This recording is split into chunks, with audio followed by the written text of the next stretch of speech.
What's up, everybody? Thanks again for stopping through to the channel, Tristan's Chronicles. And man, I appreciate y'all for stopping and checking in on these videos, having these tough discussions and things that people just don't want to talk about. They may have a conversation within themselves and other people, but they may not say it all publicly like that. That's why I'm here, because let's talk about it. And as always, you know how we do. Let's get right to it. Can we be honest? Can we be real? Because we live in a society where people say, well, you can't handle the truth, or you don't want to be real, you don't want to be honest. That's why I'm asking this question. Can we be honest? Can we give the 100% unadulterated truth? Can we be genuine? Can we be honest and 100% upfront? Can we keep it a buck? Can we just be flat out truthful? What do I mean by that? Let's be real, y'all. Let's talk about the things that people ain't saying. Let's talk about the silent stuff. Everybody really know it, but really, a lot of people really ain't saying it. So let's be real. Prayer just doesn't work. I said it. I put it out there. It just doesn't work. See, one of the things that I noticed is, man, we do life with all types of people. I mean, we do life with Christians, probably some Muslims, some Jehovah's Witnesses, some Seventh-day Adventists. We do life with all type of people of all types of faith. And especially like if you're in the United States, since it's so predominantly Christian, Christians love, because I used to be one of them. As a former evangelical, non-denominational, charismatic preacher, I loved to throw in people's faces or to point out prayer and just the power of the prayers that I made to God in Jesus' name. I love to do that. And I noticed that, like, when I'm on a job or when I'm out, people love to say, I'll pray for you. Or people love to talk about how their God answers prayers, specifically Christians. And they boast about how much they pray and the power of those prayers. See, some people get amped and geeked up from the scriptures, from those passages like, the prayers of the righteous availeth much. Or they'll even go 1 Peter 3:12, that the eyes of the Lord are upon the righteous and his ears are open to their prayer. And then I ask, oh, really? Is that really how it is? See, because is this really true?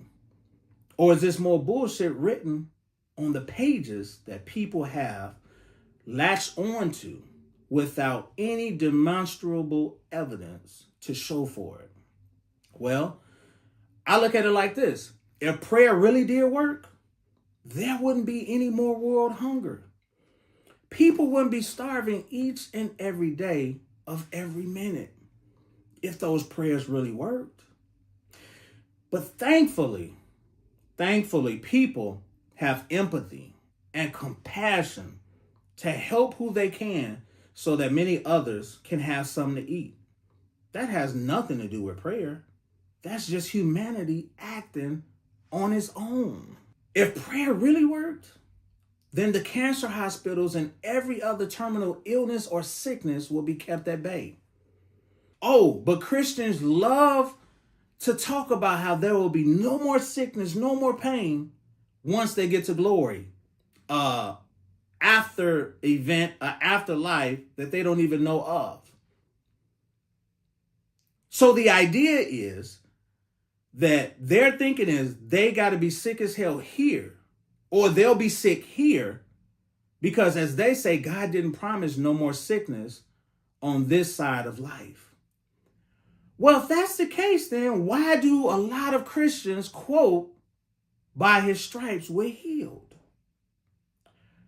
Why do you quote that scripture if God didn't promise to heal all manner of sickness and disease on this side?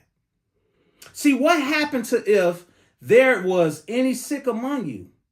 Call for the elders and let them pray over you. and the prayer of faith shall save the sick. From James 5:14. What happened to that? See, so what happens is we find out real quick that those passages of scriptures is false, and that's not how it works in the real world. It's not. Those scriptures are false advertisement that Christians use to sell things. Because think about it like this. Think about it like this. If the God of the Bible was answering prayers for sickness and disease like they think and like they say, you would put doctors out of business. There wouldn't be no need for hospitals. Hell, you could just walk right into the hospital and pray the illnesses away.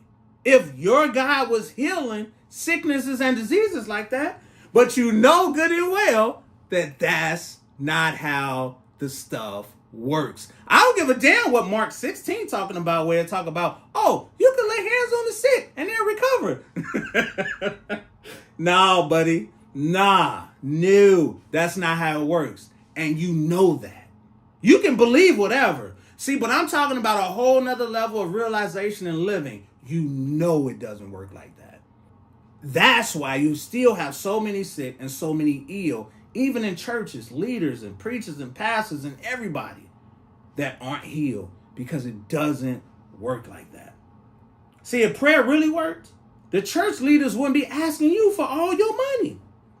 They would just pray, and all of the needs of the church would be met.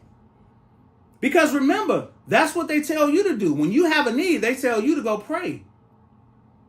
And God will supply. They even throw in the kicker passage from Philippians 4:19 that talks about, and my God shall supply all of my needs according to his riches and glory in Christ Jesus. Which is complete bullshit. That is false. They're telling you to go pray while they pray, P-R-E-Y, on you. Because they're manipulating you. They are shaming and guilting you to bring money and to give money to the church. But you got to pray for your needs to be met. Ain't that something? That's what's crazy.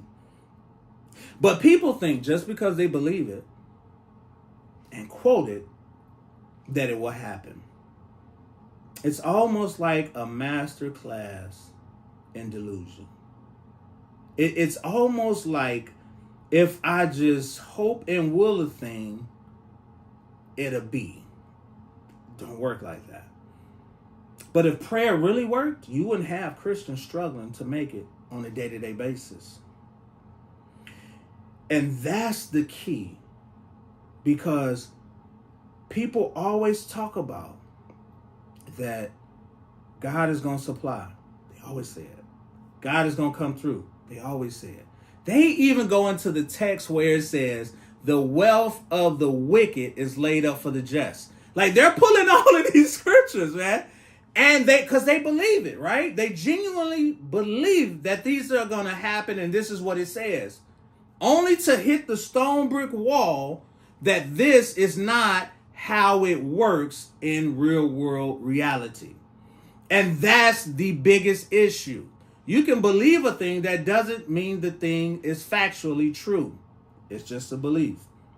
So when you start evaluating this stuff and you start looking at how many prayers, how many prayer groups, how many altar calls, how many 24-hour prayer meetings like IHOP have, how many prayer revivals that they have, all over the world, not just like one state, all over the world, and yet nothing changes. Ain't that about a bitch? Nothing changes. And I'm not laughing at things not changing. I'm laughing because I used to be in that group of the prayer calls, of the altar, of every Thursday and Wednesday Bible study, and we praying and we interceding. I used to be that guy. You see what I'm saying? So it's not like I'm laughing at things not getting done. I'm laughing at the nonsense one has to program their self to believe, as opposed to what really happens in life. That's what gets me. Because now I can sit back and be like, damn, this is some bullshit. Honestly. So it's like I laugh at my former self. Like, whoa, man, I was loony out there. I really thought that me praying and interceding on behalf was going to change stuff. And here's the kicker about prayer. If this God of the Bible, paper God, if he's true and real as Christians say it is, and he's all-knowing, know everything, he already know what's going to happen. So what's the use of praying to get something changed when he already know what's going to happen, what's going to be, what's going to come about? You see what I'm saying? Like it just doesn't make sense. And then when you really start to think about it, like, wow, man, I was just really brainwashed and going along with how I was taught, with the church traditions, with the doctrines, with all of that. And that's why I always reflect on my former self when I make these videos. Like, damn, I was a Yahoo. I was out there. Like, just insane. It's insanity when you can step back and look at it like, wow, really out there. If prayer really works, I mean, really, really work as they say it does, the divorce rate among Christians would not be as high as it is. But they always want to say that God instituted marriage. Well, if that's the case, why the hell can't he answer prayers to keep people together? Like, why? If he instituted marriage, why can't he answer prayers to keep these Christian folks together? It's a shame that the people who follow the Bible are the leading ones breaking vows to file for a divorce. Ain't that something? If we're honest, the concept of marriage was around well before the Bible existed and its oral traditions. If prayer really worked humanity, we would be much further along and not stuck, set back because of these God superstitions. And I think about something else. I think about this all the time because you hear it all the time. You could be in a grocery store. Matter of fact, you can be on YouTube comment section and people will say this: I'm praying for you. Your family, I'm praying for you. As to say that they're right, you're wrong, you need help, they got it all together, right? I'm praying for you. Well, if prayer really did work, like you're saying it does, you wouldn't have to tell me you're praying for me all the time. You would just do it, knowing you would see the results that you prayed for. But you know good and well that it don't work like that. So when you say I'm praying for you, it helps you feel better. It's not that the situation changes, and it's not that the God is even listening to answer. It just makes you feel better because it makes you feel like you're doing something when you ain't doing a damn thing about it at all. But time and time again, over and over and over, Christians are the best example. Christians are the best example of unsolved prayers because they have so many damn prayers that their God avoided or just doesn't listen to because he's useless. Flat out. They're the best example because so many of their prayers are going unanswered, unnoticed, uneven paying attention to, nothing, falling on deaf ears. It's just like throwing something up and it's falling right back to the ground. And it's so crazy because when you in it, you think you have this almighty divine connection. Like, Jesus is on the main line. You know, black folk got songs for everything. Jesus on the main line, tell him what you want. Like, come on, call him up and tell him what you want. That was the song. Like, we really think when we're in it, when we're connected to it, when we really sold out and believe it, we really think that that's how it is. Well, oh my gosh, man. Like, no. like, no. It's like snap out of it and wake up and smell the coffee and identify things for how they are. It doesn't work like that. It won't work like that. It haven't worked like that. And that's just not true. See, I think a lot of times we get so caught up I know I did as a preacher. I got so caught up with the stories, especially in the gospel. So caught up with the stories that I began to take the stories for face value and believe them for real world reality. And every time I did that, I was left with the bag because it came up short every time. Just never happened like that. Those are just stories, myth. Those are things that people just read in. Filler, propaganda. Those are just things that they written in the story to make a Jesus character look good. That's it. But when you try to pull those stories into real world reality, here come the biggest disappointment of it all, because you soon realize that it don't work like that. And the God that you thought you were praying to, nobody's there. And you just been talking and praying to yourself the whole time. So when I think about it, that's why now I call the God of the Bible, I call that character the paper God of the Bible. It's just that. It's the God on the pages in a book. But this character isn't a factor in real world human relation reality.